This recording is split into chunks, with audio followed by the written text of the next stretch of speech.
the purpose of the conversation is talking about community, right? So let's dive deep into the community aspect of Monday Girl, right? When you were building the community out, what were some of the intentional things you did to focus in on the people you want and turn away the people you don't want? I'll let you go first, Istiana. That's a good question. Mm-hmm. I think that we attract, I think it's you put out the energy that you want to attract, and they just naturally come to you. But I think we had already curated kind of a strong community, and all of these women were like-minded. They were really ambitious. A lot of them had side hustles. A lot of them have multiple businesses and things going on. And I think it's just everyone had requests, just really listening to what people want and creating opportunities for them. Events have always been people just want to connect human to human. So if you're creating opportunities to connect, it just naturally grew from there.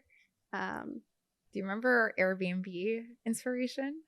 I feel like we still take that with us. This is when I was I was always commuting at the time, and I was always listening to a podcast. And I remember listening to the founders at Airbnb. The Brian Chesky story. Yeah, and then Obama he was O's and everything that. Yeah. I just remember the thing that struck the most for me, and probably because we were planning an event, was what would a 10-star experience look like? We all know what the 5-star experience looks like, but what would the 10? Maybe we can't get there, but we can work backwards, right? So for us, I just remember always saying to EC, I'm like, our events have to be a 10-star experience. Our community has to feel like that 10-star experience. It has to feel like you're special. From the time that you walk through the door as an event attendee or even just a member, you have to feel this warmth or this difference in the ambiance. And I think we tried really hard to recreate that digitally. I would say credit to Istiana's ability to do so, but we even think about that with events. That's little details that stand out. So what were you offering from a digital perspective when you launched it? So I just picture this. We're all locked down. It's the middle of winter, dark. So I started building the website again, figuring it out as you go. But originally, it was just a library of resources. So all the things that you need to job hunt or, get a raise, mentorship.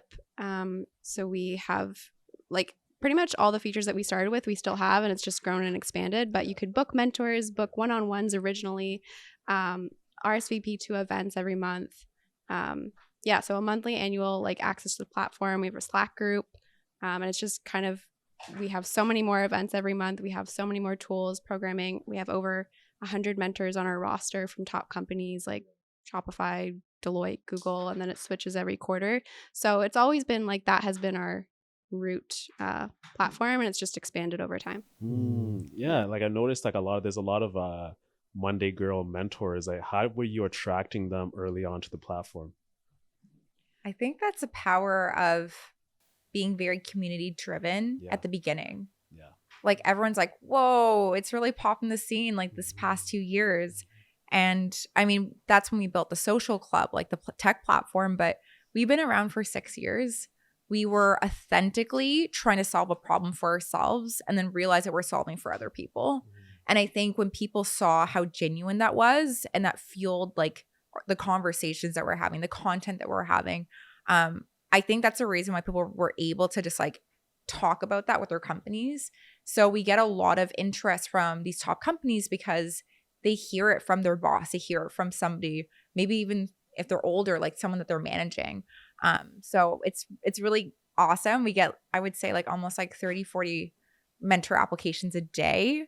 And you'll see sometimes it's the same company, and it's there's a girls group chat. At X company, there's a girls group chat, and they're all I'm going to apply. It's a secret Slack channel or something like that. Yeah.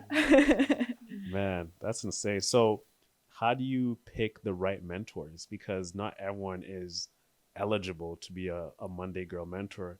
What's the criteria you guys have for bringing someone on, and how do you turn those other people and tell them, if you have this, maybe we can bring you back? Walk us through that whole decision of bringing people on as mentors.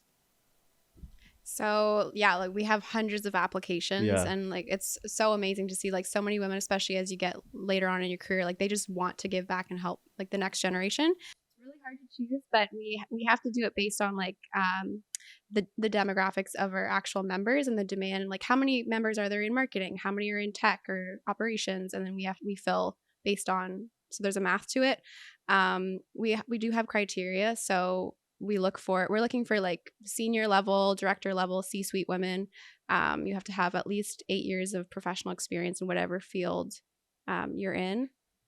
We look for other, I guess, more non-tangible things. And that's what is so helpful by like looking at their LinkedIn profiles is like, what have they done? Like, have their journeys been non-linear? Like, I love that. Like, I love seeing someone's path be so non-traditional.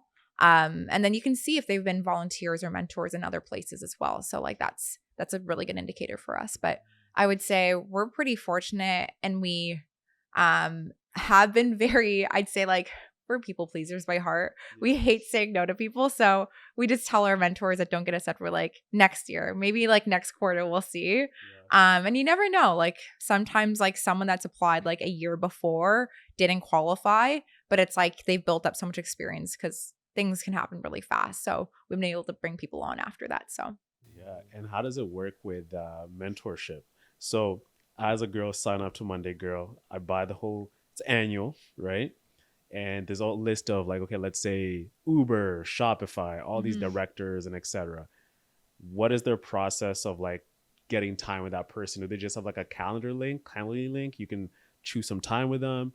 And from the mentor perspective, like how do they get prepped for those calls so they can actually deliver value, because these are paying customers for the platform?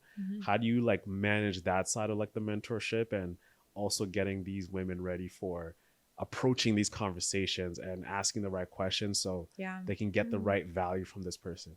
I think that something we're really proud of is that we've been able to create like such a system that works, and like we have our system in place, because it is so hard to coordinate so many interactions.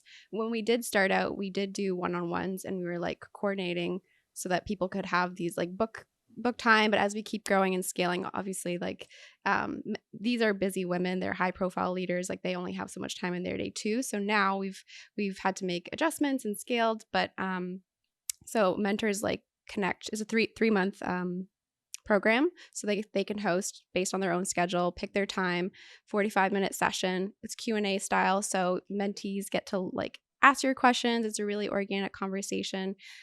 We give them templates. We do some trainings of like how to conduct your session. But yeah, it's what am I saying here? I would say like Istiana she's so humble too. She's the one that actually helped put so much thought into the process. We really try to like go back and dissect our personal coffee chats and informational conversations. So like, yeah, like I think we try to break it down to a science where like what sucks in an informational chat from a mentor perspective and from a mentee perspective. And like, how do we do our best? Because again, like we're not there for all of them, but like how can we do our best to coach people on both sides to think about these things and be more aware? So from the mentee perspective, we give them like a sheet on like, here are things to think about. Like every time before they have a coffee chat or an office hours chat, they actually like have a sheet that helps prep them on like things to ask, things not to ask. And then also like when they get onboarded too as a member, they have like an orientation. Same thing for the mentors. Mentors actually get an orientation for each quarter. Then they also get like a slide template on like, here's how to introduce yourself. Like we try to make it as structured as possible. So like there's a level of familiarity. Like if you're a mentee, you know what to expect. And as a mentor, you have something to go off of if you're a little bit nervous. Because it's like a lot of mentors, it's like interesting. Like mentors are like, how do we be a better mentor? Right. So it's like making sure that they feel like they have a good starting point. I'm curious. I got a fun question for you guys, right? Who's one mentor that you have on the platform that you're like, I cannot believe we got this person as a mentor for Monday Girl? Maybe you might have like your own personal favorite, right? Or collective, but who is that one person you're like, damn, like say this. Can't believe we got her on Monday Girl? All of our mentors are so good. There's so many How about amazing ones. Can we say a personal mentor for Personal us? mentor for sure. Zoe Dash. She is like Zoe Dash. Zoe Dash was one of her first early mentors. She believed in Monday Girl when it was still a Facebook group. Okay, yes. so yeah, she's amazing, and now she's doing incredible things. She's like She's a VC now. she's I think. a VC. Yeah. She actually raised money for her own VC, and she's like flying around the world doing it for like clean tech, sustainability issues as well. So she's pretty amazing. She did a weekly chat with us during COVID. Yeah. Weekly chat. Weekly check-in. And she was very hands-on with her advice as well. So yeah. She was really invested in seeing you guys be successful with And Monday she's Girl. still like, we just got an email from her the other day being like, one of my friends wants to join, like, do you have a discount code for her? So yeah, bless her up. Shout out Zoe Dash. It's just Zoe Dash. What about you? What's one of your favorites? There's so many. Like I'll see, I'm like, oh my gosh, this person applied. Like Yeah. there's so we many. get starstruck. Yeah, and also we're really like, there's so many mentors. Like they'll do the 3 months and then they'll say, "Can I stay on? I'd love to do another quarter," and then they just keep coming back. And like we've had some mentors that have been on the roster for literally over a year. Yeah. They love it so much. Yeah. Can we shout out Melissa Perry? Melissa Perry. Shout out to Melissa Perry. Who's Melissa Perry? So she works in the influencer marketing department of Indigo. Actually, like team at Indigo has been a huge support to us. Rosie Lee, who's at Adobe, has been she's great. An amazing mentor. She's always with us every quarter. Vanessa Geik, I think I'm pronouncing that right, at TikTok. She's been with us for like over 6 months. She's like a really cool role at TikTok. There's so many. Yeah, they're amazing. Thank you so much for checking out this episode. Make sure you visit hustleovereverything.co and cop some fire merch that we have in the store. And then we'll see you in the next episode.